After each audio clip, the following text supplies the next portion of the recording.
ராஞ்சி சிறையில் அடைக்கப்பட்டுள்ள ராஷ்டிரிய ஜனதா தள தலைவர் லாலு பிரசாத் யாதவை ஜனாதிபதி பிரணாப் முகர்ஜியின் மகன் சந்தித்து பேசினார். லாலு பிரசாத் யாதவ் பீகார் மாநில முதல்வராக இருந்தபோது எழுந்த கால்நடை தீவன ஊழல் வழக்கில் 5 ஆண்டுகள் சிறை தண்டனை விதிக்கப்பட்டு ராஞ்சி மத்திய சிறையில் அடைக்கப்பட்டுள்ளார். இந்நிலையில் ஜனாதிபதி பிரணாப் முகர்ஜியின் மகனும் மேற்குவங்க மாநிலம் ஜாங்கிப்பூர் தொகுதி எம்பியுமான அபிஜித் முகர்ஜி ஞாயிறன்று இரவு சிறைக்கு வந்து லாலு பிரசாத்தை சந்தித்து பேசினார். 20 நிமிடத்துக்கு நீடித்த சந்திப்பின் போது இருவரும் என்ன பேசினர் என்ற விவரம் தெரியவில்லை.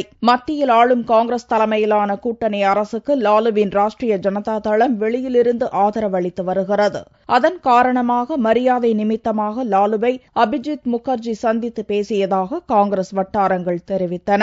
ஆனால் லாலு பிரசாத்துக்கு உதவும் நோக்கில் அபிஜித் முகர்ஜியை தனது தூதுவராக காங்கிரஸ் தலைவர் சோனியா அனுப்பி வைத்துள்ளதாக பாரதிய ஜனதா குற்றம் சாட்டியுள்ளது. சிறையில் நடந்த சந்திப்பு பற்றி சோனியாவும் ராகுலும் விளக்கமளிக்க வேண்டுமெனவும் அக்கட்சியின் செய்தி தொடர்பாளர் சித்தார்த்நாத் சிங் வலியுறுத்தியுள்ளார்.